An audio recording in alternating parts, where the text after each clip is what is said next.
Welcome into the Analyst and the Armchair, a podcast for all NFL fans, whether you're a hardcore fan or just a casual fan. We have something for you. I'm Michelle Majuk. I am the analyst part of the show. I'm obsessed with stats and spreadsheets. And I'm Nycole. I'm the armchair part of this show. And I'm just a big fan that loves yelling at the TV on Sundays. And I have plenty of opinions. Too many opinions, one would say, watching football with you on Sunday. Anything she got right, she made sure to throw in my face. Don't worry about that. But today we have to get to some really annoying 49ers, more injury news. And then we're going to dive into all of the games for this week, give you our predictions for who we think will win. We have many games that we agree on, but a handful of games that we do not agree on, and we'll be debating those games. And then we'll end with our lock of the week to end today's show. So let's start with this 49ers news. Everyone's hurt yet again. Brock Purdy expected to be out 2 to 5 weeks with turf toe, plus has an injury to his left shoulder. So dealing with that. George Kittle, at least out for 4 weeks with a hamstring injury. He's been placed on IR. Juwan Jennings dealt with a shoulder injury that he left week 1 with. We'll see if he can come back. But now it's the Mac Jones show without George Kittle.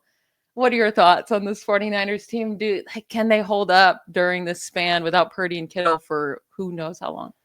It's unfortunate, especially for the fan base. I think that's what I feel the worst for, because they had last year, they start with, Christian McCaffrey unexpectedly being out forever. It felt like, not because I've drafted him first or anything, but it felt like forever. And then you come into this year and there's speculation that he might be out again. He comes in, plays a really good game week 1, which is great. But I worry, is it going to be too much strain on him to carry this team the next few games? They play the Saints, the Cardinals, the Jags, the Rams, and the Bucks in the next 5 games. I think honestly, it's great for them that they're playing New Orleans this week. So, we're going to see. We're going to see what Mac Jones does. He's fine. I put him in the Daniel Jones and Joe Flacco group, right? Like a guy that can come in, can throw the football, will probably get some interceptions, but hopefully his positive play outweighs his negative play. Yeah, they're really lucky they're playing the Saints this week, because there are a few quarterbacks that you can be like are worse than Mac Jones. And luckily Spencer Rattler's one of them, right, for the Saints. So they still have plenty of a shot to win this week. I'm still predicting them to win, but it's not going to be pretty. Mac Jones has not been good for a while now. He's 4-14 over the last 2 seasons in starts, and 18 passing touchdowns to 20 interceptions for Mac Jones. Not great. But it is kind of fun because a few years ago, Kyle Shanahan drafted Trey Lance over Mac Jones. There's all this speculation that the 49ers are going to go Mac Jones, number 3 overall, and that Shanahan wanted Mac Jones. And we'll see if it finally can work out. But both games that Purdy missed last year, they got destroyed by over 20 points. So we'll see how that goes. Yeah, it's a toss-up. I mean, it's like, who are they going to roll? It's like, who even is on the team still? Like, it's the Christian McCaffrey, Ricky Pearsall show, and that's it. Yeah, it's not going to be great. They have 7 receivers injured right now going into week 2. Jesus. They have Brandon Ayuk, Jacob Cowing, and Trent Taylor on IR. Demarcus Robinson is dealing with a suspension, and then you have Jordan Watkins, their 4th-round pick, questionable to play, with Juwan Jennings also questionable to play, and then obviously Kittle out. Yeah, I mean, it's going to be the Christian McCaffrey show, and hopefully, I mean, fingers crossed, knock on whatever you want to knock on. He cannot get hurt. He cannot, but he probably will, because every 49ers player gets hurt. I have this note here. The 49ers players have combined to miss 1,114 games since the 2020 season. It's a lot of games. Somehow it's only the 4th most in the NFL during that span, with the Titans, Giants, and Lions having a few more injuries. But to compare to like the Chiefs, who have been so good winning Super Bowls, right? Injury does come into it. They are the healthiest team in that span. 582 combined games missed. So more than pretty much double the 49ers are at with injuries here. It's not good. It's not good. But here's the thing. They've stayed somewhat relevant during that span. So hopefully somewhat relevant. I hope they can continue. I feel like that's a mean way to describe the 49ers, but all right. I think very relevant. Sorry, all of you 49ers fans out there. We'll see. Who knows? But if I was a fan, a big fan, I am a fan. But if they were my ultimate team, I would be a little devastated. I am pretty devastated because I am a big 49ers fan, and it just feels like we just keep getting kicked down. Keep getting kicked down. All right, let's jump into the week 2 games. We're going to first start about the games that we agree on, and then we'll get into the games that we differ on, who will win, and have some debates. But let's start with the biggest game of the week, and it's that Super Bowl rematch. We have the Eagles facing the Chiefs this week. The Eagles are favorites by 1.5 points. After week 1, I think I'm good. Like I have to go the Eagles. You're picking the Eagles. Mm-hmm. It feels like a trap after the Chiefs lost week 1, right? And after they got stomped in the Super Bowl. But like, why are you going with the Eagles? There's a few reasons. I would just love Kansas City to go 0-2. That's just who I am. I just would really like to see it. Number 1. Number 2, I think a lot of it is going to hinge on, will Carter stay in the game this week? Jalen Carter, do not spit, please. What is wrong with you? That game last week shouldn't have been as close as it was due to that. So please stay in the game. It also started as a disaster for the Eagles, and they really held themselves together. They really did. I do anticipate this to be a fun game. It's in Kansas City, their first home game of the year, and I think that fan base is ready to see a win, especially over the Eagles. But I don't know that Kansas City has enough offensive weapons to go against Philly this week, and I don't know that they'll be able to cover the pass rush of the Eagles. So, I think Jalen Hurts looked really good last week. And so I'm sticking with Philly this week. Yeah. The cool thing about the Eagles, right, is that they can go in and the Chiefs can be like, we need to shut down Saquon Barkley. But then they just go to the passing game, right? And when they shut down the passing game, they just stick to the run. They're very very loyal, I guess, to whichever side they should go with. Yeah. And they're not stubborn. They'll just switch to their other game plan if they need to, which I like. After watching the Chiefs last week, I really don't have confidence in this team. They're going to pull out a lot of wins and make the playoffs, but they did not look good. No, and you have to think, the difference between the Chargers last week and Philly this week is Jalen Hurts' ability to run. That's going to be a problem for Kansas City this week. Yeah. And Hurts is like the one guy that can beat up on the Chiefs defense. Like he just always seems to be able to stay up with Mahomes. So as much it might seem like a revenge game for Mahomes and that they'll beat up on the Eagles. This revenge game actually hasn't worked for many of the situations like this. So we've seen now plenty of matchups of the Super Bowl the year prior, and the reigning champ is 1 in 5 of those last 6 matchups. So it's not like they got beaten down after taking them out of the Super Bowl last year. So I'm confident in the Eagles. Let's move on to another game that I'm excited for. It's the Bills going to the Jets. Both offenses looked really good last week, which isn't surprising for the Bills, very surprising for the Jets. Right. The Bills are 6.5 point favorites. What are your thoughts on this game? The Bills are going to win. I don't think that's questionable. But what I want to talk about is the Jets. Justin Fields looked good. He did. He looked last week. And I do have to make a correction. Michelle does not hate Justin Fields. She hates Jordan Love. Yes. That's my bad. But I love Justin Fields. I have to put that out there. You. But I thought his connection with Garrett Wilson looked really good early last week, which really helped them. I think it'll be a really fun game to watch.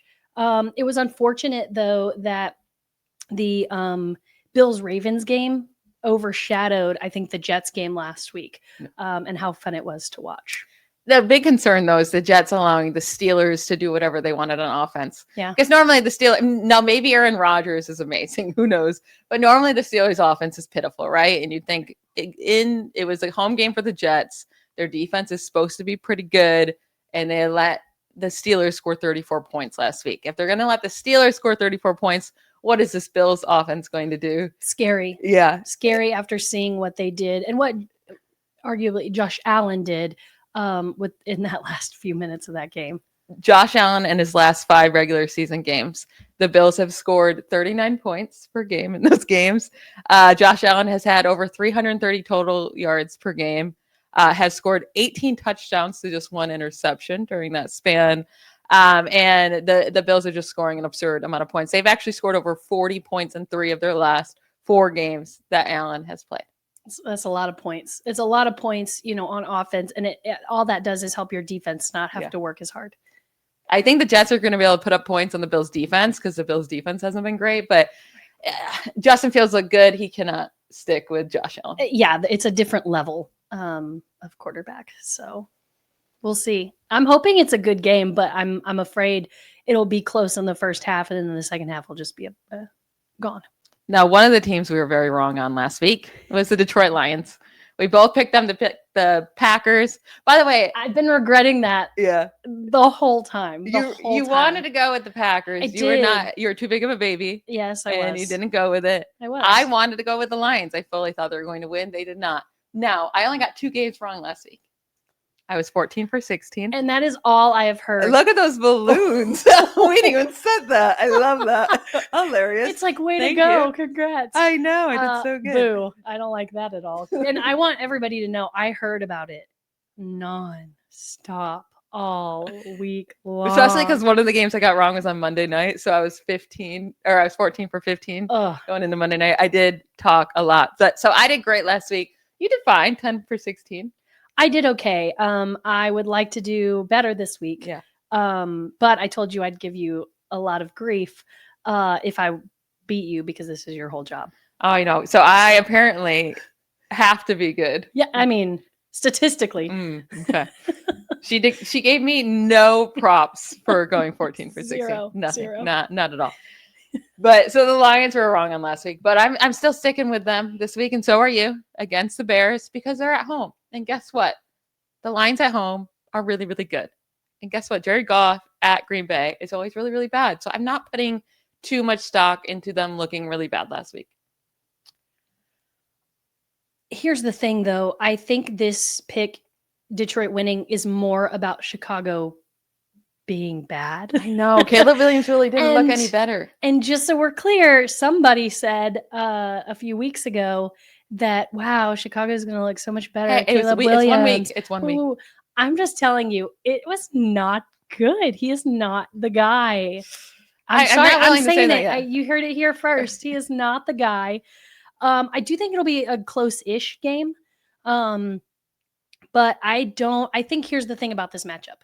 Did Green Bay and Minnesota just look so good that these teams looked so Minnesota bad? didn't look so good, though. Oh, I think so.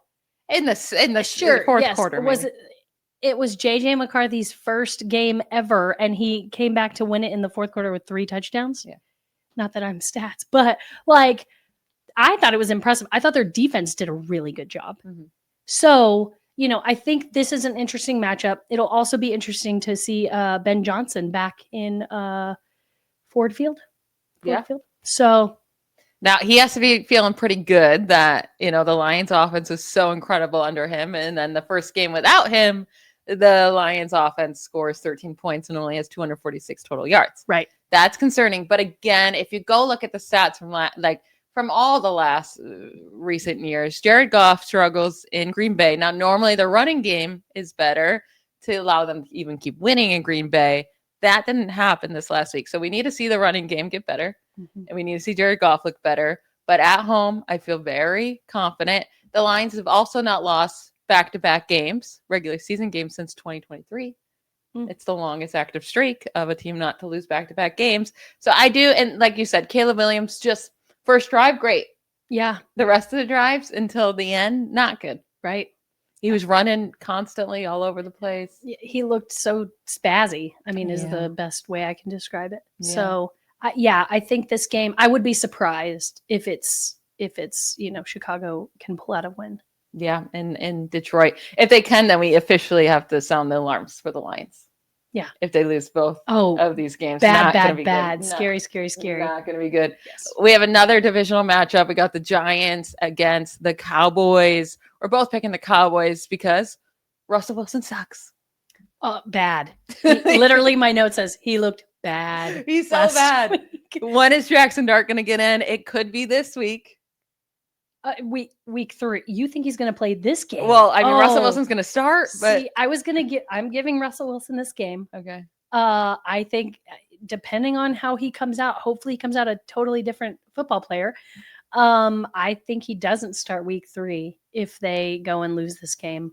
And to Dallas's credit, they were kind of middle of the pack, I think,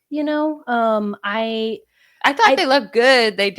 But I think Carter leaving so early made a difference too. Yeah. It was a totally different, I don't want to say totally different defense, but they had less to be worried about, I guess, on offense. So I don't know. I mean, Russell Wilson's so bad. And I told you this all last year and you were so mad at me because I was like, this guy's so bad.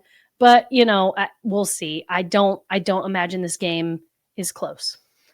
It shouldn't be. Now, the Giants kept it pretty close against the Commanders because their defense actually held up against the Commanders. So maybe the Giants defense can keep them in the game. But at the same time, I know Dak Prescott's stats didn't look great. He got the 2 tiny little rushing touchdowns taken. They just got stopped at the 1-yard line, ran it in with Javonte Williams. And then CeeDee Lamb couldn't catch a ball to save his life. That's not, oh gosh. CeeDee Lamb doesn't have drop issues. It'll be fine. Yeah. So I think Dak actually looked really, really good in a much harder matchup against the Eagles last week. I think he handles this. And Russell Wilson has now lost his last 6 starts. And only 5 of Malik Neighbors' 12 targets were catchable in week 1. That's not good. Russell Wilson can't start for this team. Yeah, with those stats, no, absolutely not. Jackson Dart cannot be any worse. Right. I say give him a chance. And if he is worse, then who cares? At least you can figure out if you need another quarterback next year. Russell Wilson's doing nothing for you. Very true. We have a lot of good divisional matchups this week, and I think this game is going to be pretty solid overall because we got a big revenge game here. We have the Browns against the Ravens. This is going to be the first time Joe Flacco goes back to Baltimore since, getting his job stolen away from Lamar Jackson. The Ravens are 11.5-point favorites. I think that's a lot of points. However, the Browns also really stink on the road. Their defense is so much better at home, and this is a road game. So I think the Ravens definitely handle it. You also are predicting the Ravens to win. But do you think it could be closer with Joe Flacco, being angry? No. No.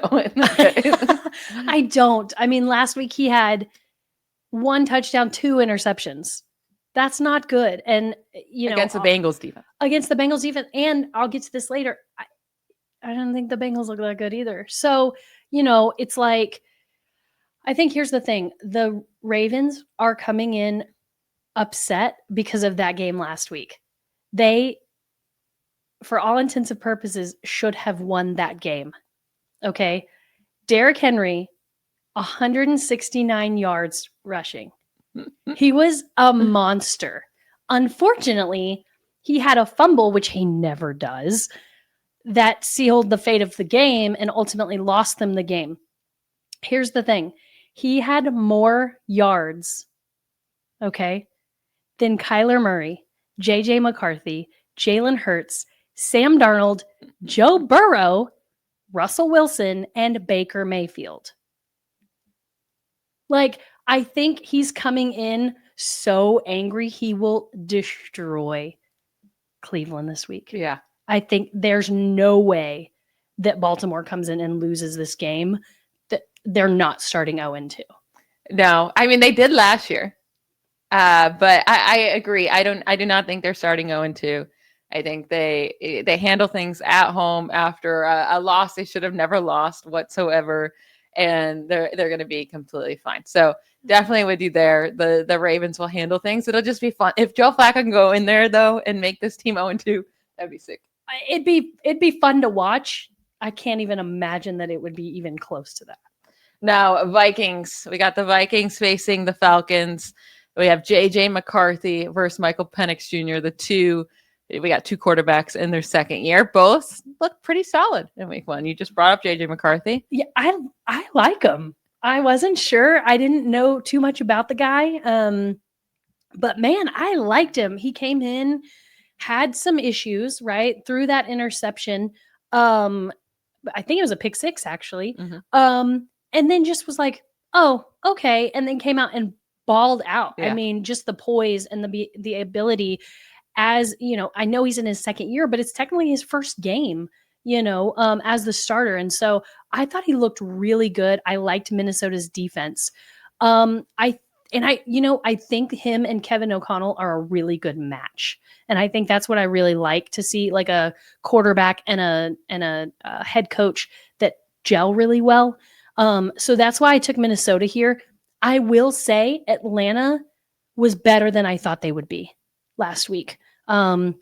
Granted, is that say more about the Bucks and how they played, or Atlanta and how they played? I don't know. Also, they've got maybe some injury issues. Drake London didn't play towards the end of that game, so there's some question marks there.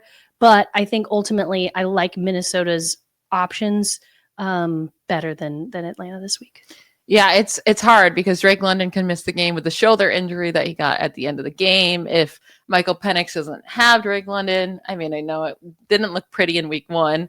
London had 15 targets on like 55 yards or something. It was pitiful. But Michael Penix has gotten real unlucky so far in his career to lose all these games. So week 17, he loses in overtime against the Commanders.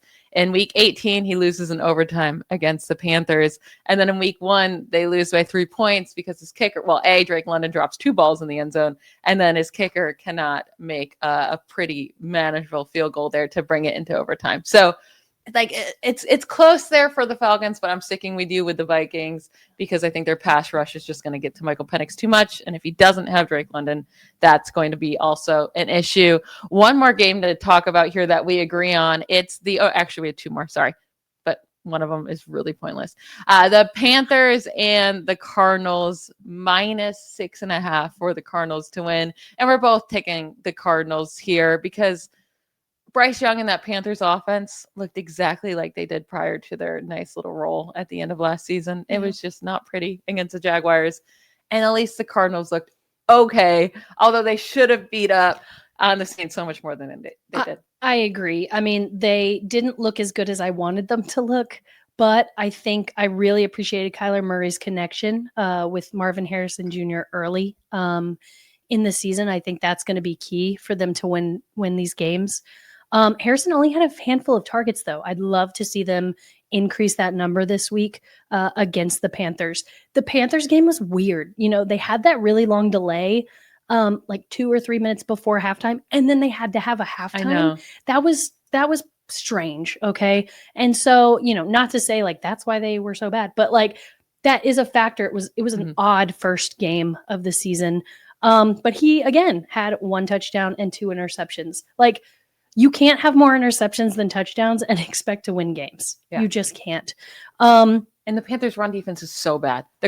James Conner's going to run all over them. Yes. And I mean, the Cardinals' defense isn't like super stellar either, but like Bryce Young has to make decisions quicker if they have even want a chance. Yeah. Young has yet to win a game in his career in weeks 1 through 7 through a season. That is so sad. I know. And he's 6-23 as a starter in his career. Worst in the NFL since 2023. So, yeah, I'm going to go with the Cardinals. And so is Nycole. We have a couple kind of not so fun games here. Rams and Titans we can run through quickly. Listen, the Rams are 5.5-point favorites, and they should be, right?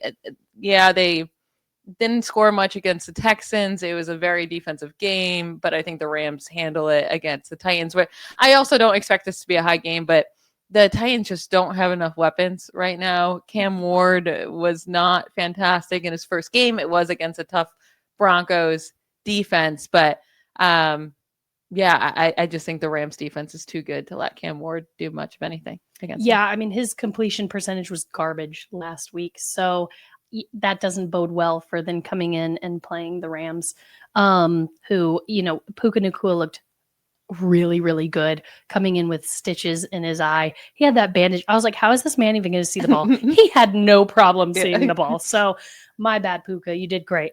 Even though I'm bitter. So I anticipate the same to be true this week as it was last week. I can't imagine Tennessee having enough to score much. I think the Rams are an easy pick here. Yeah, I agree. And then it should be a super, super easy pick, 49ers against the Saints. It was easily 49ers at first, but now with all the injuries, without Brock Purdy, without George Kittle, maybe without Juwan Jennings, it's the Christian McCaffrey show, but we're still taking them to win. They're still 3-point favorites somehow on the road without their starting quarterback. Yeah, I mean, this is again, New Orleans is just not good, and so I just lucky for San Francisco, I have to say. Yeah. This is the best matchup they could have had this week. Yeah, Spencer Rattler is still yet to win a game in the NFL. He's 0-7. So if they're going to have a shot without all these weapons, this is the week, and I think they handle it. I don't even know if the Saints want to win. You know, why want to win? Yeah, I mean, I don't know because Miami looks so bad too. We'll get to that, but we'll see. We'll see. All right, let's transition to the games we disagree on. So some arguments will be had here, and we are going to quickly hit on the Thursday night football game. We had to record a little bit later than normal, so hopefully you get to hear it before it airs. If it doesn't, hopefully one of us, looks real smart here. Oh, yeah. Because we do disagree. So you'll know who the winner or the loser is already if you're listening on Friday or later. But Commanders against the Packers, such a fun game. And we get it on Thursday Night Football, a blast. You're taking your Commanders to win. No shocker Of course here. I am. I'm taking the Packers. And maybe it's just because I'm scared to be hated on by the fan base. But the Packers are favorites, 3.5 points. And it's honestly because it's in Green Bay. I think it's a super hard place to play. The home team has won between these two teams in each of their last 8 matchups. So the Commanders typically, when they go to Green Bay, they don't win. And when I say typically, I mean ever. They have not actually won in Green Bay since 1988. Okay, that's the funny thing about all your little stats. Like, that's great. Were any of the people on the team since 1988?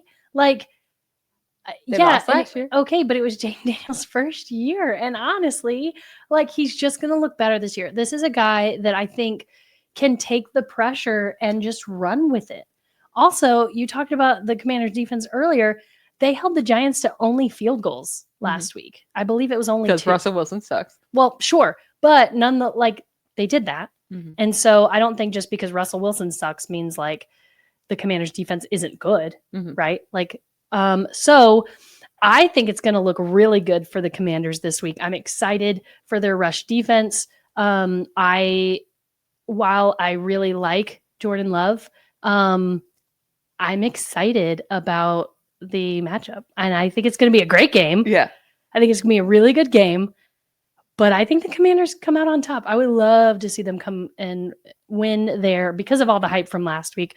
And the Packers, they look good. Don't get me wrong. It'll be a close one, and I think the Commanders come out on top. I do think it'll be a close one. I think the Packers take care of business in the fourth quarter. I think probably make Jaden Daniels maybe make a mistake. What they need is Terry McLaurin to really step up this week, because last week he was 100%. A ghost. Yeah. It cannot be just Deebo Samuel. They need Terry McLaurin to be there, step up. He held out. So start there. And, that Packers defense looked really, really good last week. Well, and the weird thing, I know this isn't about this game specifically, but a lot of wide receivers looked ghostly last week. Yeah. I mean, Jamar Chase, where even are you? AJ Brown, where are you? Nico, right? Like, there were a lot of guys last week that, you thought high wide receivers that got, embarrassing amount of targets and yards last week. Yeah, speaking 2 of those guys, we just said Nico Collins and Mike Evans. They'll be facing off this week. This is another game that we differ on. Are you just going to take Houston every week, or? For as long as I possibly can, okay. Yes. The Buccaneers against the Texans, and I'm taking Tampa Bay. You're taking the Texans. But I'm taking them there's some reasons I'm taking them, not just because I'm a homer and I want them to win. It's our first home game of the season, and I think that Houston's going to be lit this week. They're going to be lit at NRG this week. That was for all the kids out there listening. Lit. I think CJ Stroud has to throw the ball more. I mean, obviously, we just said Nico Collins. It was infuriating watching them run so much last week. Oh my gosh! And no offense, I like Nick Chubb, but we're running on fumes over here in our rush, and we have to throw the ball. We have way too many good targets to not be throwing the ball. So I'm excited about Houston having this home game. I think it's the perfect time. And I really don't think, Baker Mayfield looked fine last week. Mhm. I don't think he was stellar. And I really like to see the defense step up this week and get a win. It is interesting because both of these guys, Stroud and Baker, are both playing with new offensive coordinators this year, right? So that can definitely make a slow start happen because this is a brand new offensive system. Now, Baker still threw 3 touchdowns, but his actual yardage was low. It didn't look very crisp, right? And it was very much late game where he started to really turn it on.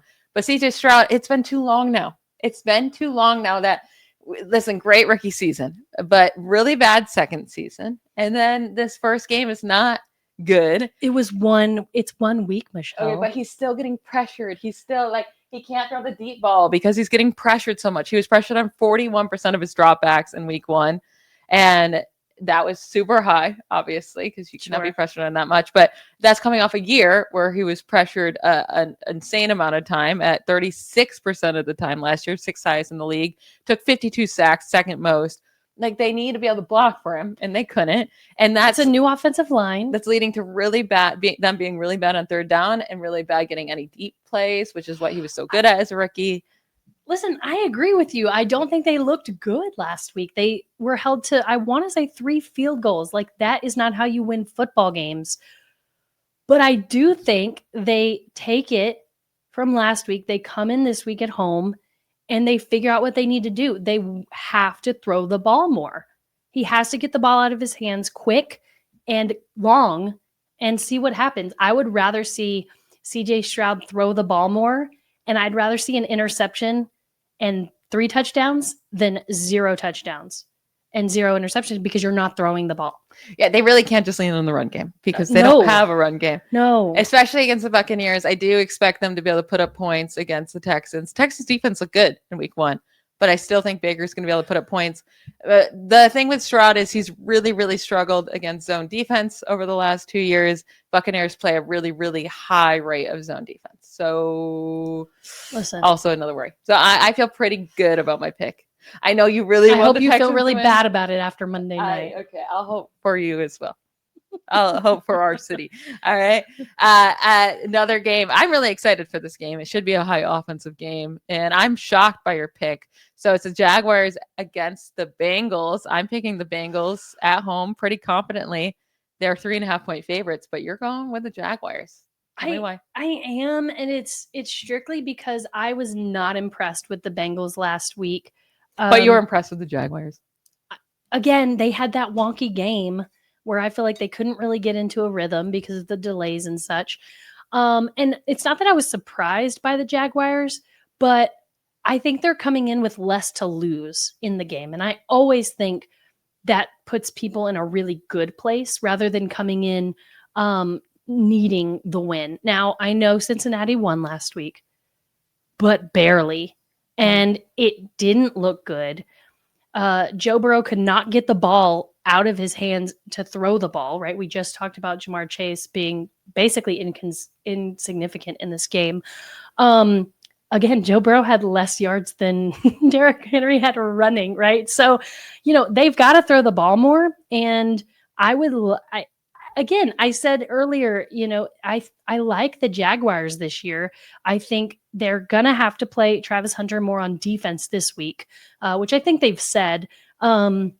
And I think that bodes well for them for this matchup. So, I hate to do it because I like Joe Burrow a lot, but I was not impressed by them last week. I was not impressed by either team, right? But I'm willing to say the Bengals had to go to Cleveland, a divisional rival. It's never easy to play in Cleveland, and the Browns defense is really, really good at home. They just have been not good on the road. And Joe Burrow has stunk on the road in Cleveland every game he's played in. So I am not so worried about that, right? Last year, the Bengals scored 21 points. Burrow had 181 passing yards in Cleveland. The year prior, the Bengals scored just 24 points. Burrow had 82 passing yards in that game. And then in 2022, the Bengals only scored 13 points in Cleveland too. They were fine the rest of the games. It's just a tough environment. The Bengals last year averaged 29 points per game at home. The Jaguars allowed 29 points per game on the road. So I expect this to be a massive game by the Bengals. I think they score at least 30 points, and I just don't trust Trevor Lawrence to get there. I mean, that's fair. I think they're going to do better than you think they are. What is the spread for this, or the line? 3 points, 3.5 points for the Bengals favorites. See, in the way you were just talking, I would think it would be like 6, 7. It should be. Well, I think they win by a touchdown or more. Hmm. I say it here. I said it here first. I said it here. I'm also really excited for this game just because I love the Chargers this year. We got the Raiders versus the Chargers. And this is a crazy pick by you. I feel like you're just doing it to try to be different than me because I love the Chargers. I'm taking the Chargers. Nycole's taking the Raiders for whatever reason. The Chargers are only 3-point favorites, though. See? But I just think the Chargers are so much better than the Raiders overall. I thought they looked amazing last week. Justin Herbert has been on fire over his last 4 regular season games. He's 4-0, has 121 passer rating, 110 passer rating in all 4 games. He's been killing it. And I don't think the Raiders can stop him. We'll see. I mean, their defense had 4 sacks last week. I think that is going to put more pressure on Justin Herbert this week. I like Geno having the advantage of passing this week. I think he needs to do as much. He had like 350, some kind of an insane amount. Yeah, a ton. I think he has to continue that this week. The other thing is they have to find a way to get Ashton Genty more yards. I think he averaged like 2. That's always a goal. And yeah, it was not exciting by any means. And I think they have the opportunity to do that against the Chargers. So I'm sticking with what I said a few weeks ago. I like the Raiders this year. I think as they take more time to get more cohesive on offense, that's only going to bode well for them. And then they'll have their really good defense to back them up. So yeah, I went Raiders this week. It might be a little bit of a stretch, but I think they're just going to get better each week. Yeah, Chargers win by 10 plus points. That's how I'm taking it. I think their defense is just going to dominate them. They're such a good red zone defense. Geno Smith has struggled in the red zone for a while now. It's not even a question for me. I'm taking it hard. Okay. That was not my lock of the week, but it probably should have been. I have a different lock of the week. I kind of want to change now. That's too late. It's written down now. All right. Next game, Seahawks against the Steelers. Again, Nycole just likes to hate me. So she's taking the Seahawks. I'm taking the Steelers. The Steelers are favorites at home by 3 points.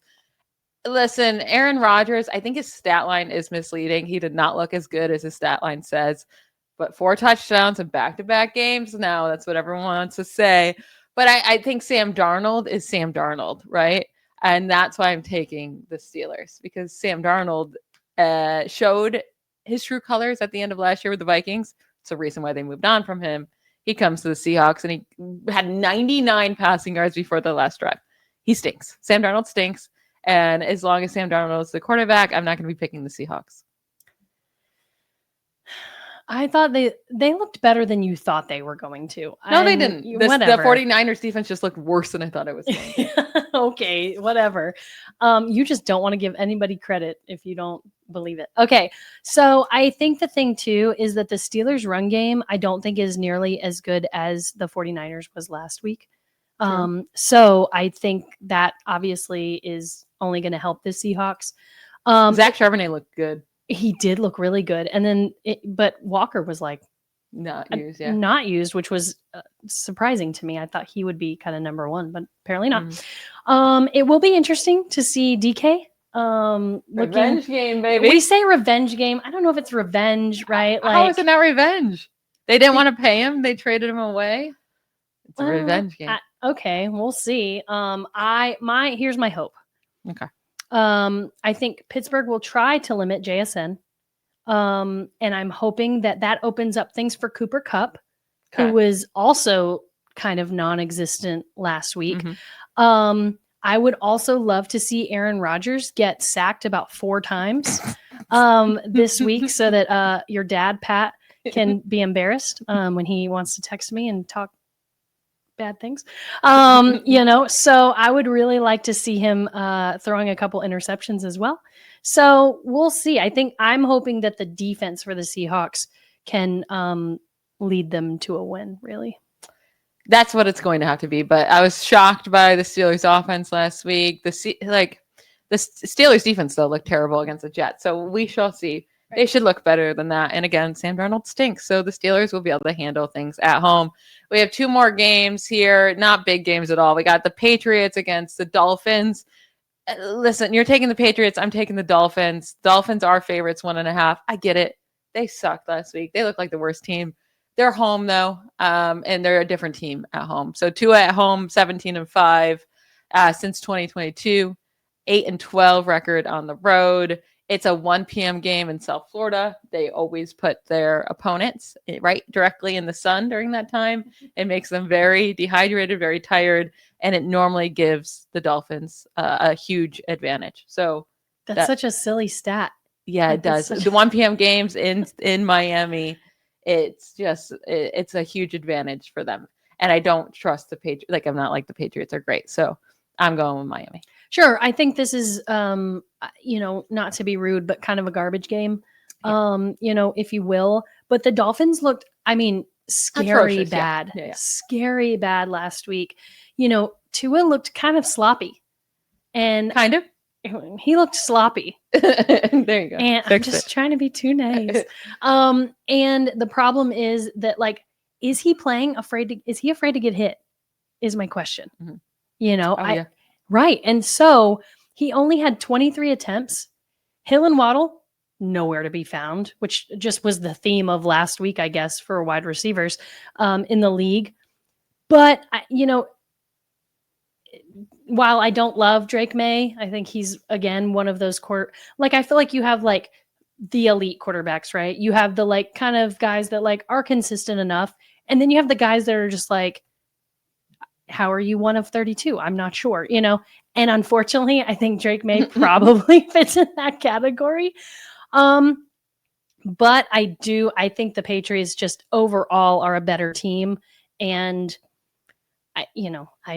they'll be a better team once Mike Vrabel gets his head out of his booty and plays Travion Henderson, their best weapon by far on offense, more than Ramondre Stevenson. But he's going to be that stubborn old man coach and not play him and make him earn his time. So until they're smart, they're going to keep losing.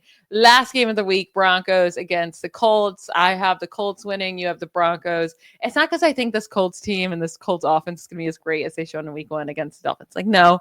I just think the Broncos looked how I kind of thought they were going to look in week 1. Not very good at home in a game they should have murdered the Titans. They only won 20-12. And Bo Nix didn't look good. Bo Nix looked way better at home than on the road last year. Now he's going on the road. So Broncos are 2.5-point favorites. You like the Broncos, though, more than the Colts. I do. And I know Bo Nix last year struggled at the beginning of the season and then kind of settled in, to have that winning season last year. So I don't know why you hate them so much this year, because they started. I don't believe in Bo Nix. Because they started slow last year, though, so it's not surprising or different. Because that was with a rookie, and now he's supposed to be better. Oh, okay. I just don't think that's a thing. But anyway, I think there are guys that like take 2, 3, 4 years to really settle in, and then there are guys not anymore like Jaden Daniels that are just amazing to forever. But now you're all of a sudden a big Daniel Jones fan. No, I just said no. I just said no. I will not. If this game was in Denver, I'd pick Denver. But the fact that Bo Nix, struggled at home last week against an inferior opponent, I don't think the Colts are this great team. But I do think because they were playing Miami. I think Jonathan Taylor can take control of this game. I was not overwhelmed by the Broncos' new backfield at all, with J.K. Dobbins getting so much of the work and looking mediocre at best. RJ Harvey had one huge run, but besides that, not good. So I believe in the Colts run game more. I think Daniel Jones can get done enough. And I don't believe in Bo Nix, which on the road last year was really bad. So I'm taking the Colts. Okay. I mean, we'll see. But I don't think I'm taking the Colts money line. I don't think the Colts looked as good as you're saying that they looked, or they were. So that's why I picked Denver. But I also agree with you. And I don't think Denver looked as bad as you're saying. Oh, they did. So Denver looked terrible. Okay. All right. Let's finish up today's episode with our 2-minute warning. And for our 2-minute warning, we get into our lock of the week, the team we feel most confident in. And I really do wish I took the Chargers but I'm going to go with the Dolphins. over the Patriots. And as I'm saying this, I kind of hate myself that this is my lock of the week. Terrible choice. It really, really is. Going with the Dolphins, who looked like the worst team in the league last week. I'm going with them, though. Lock of the week, -1.5 points on FanDuel. I did not hit my lock of the week last week, so hold your breath here. I did get the team right. I picked the Steelers to beat the Jets, but I said by 2.5 points. They only won by 2. Now, you did get your lock of the week, correct? You picked the Broncos to cover against the Titans. They did do that, although they did not look good. Even though they were so bad. Because the Titans were so bad. Who is your lock of the week this week? I'm taking Dallas over the Giants, which is a 4.5 point spread. Yeah. I think Dallas has to win this game because they cannot start 0-2. I think their offense scored plenty against Philly, and I think they'll do the same this week. And their defense will destroy Russell Wilson. So I thought this was an easy lock this week, especially 4.5 points. Like not like a touchdown. Yeah, I would put a touchdown 2 on field there. goals. Like, I think this should be a double-digit win for the Cowboys. Agreed. Yeah. All right. So those are our 2 locks of the week: Dolphins over the Patriots, -1.5, and the Cowboys over the Giants, -4.5 points. Get those in and enjoy it with us. That will be it for today's episode. If you're listening or watching on YouTube, please subscribe. That would be great. And then also, if you're listening in audio form, give us that subscription, leave us a review, give us that 5-star review. Hit us up on Twitter. You can find me at BallBlastem, and let us know your thoughts. Or you can find us on Instagram at the Analyst and the Armchair. We will talk to you next week. Enjoy week 2 games. Bye, y'all. Bye.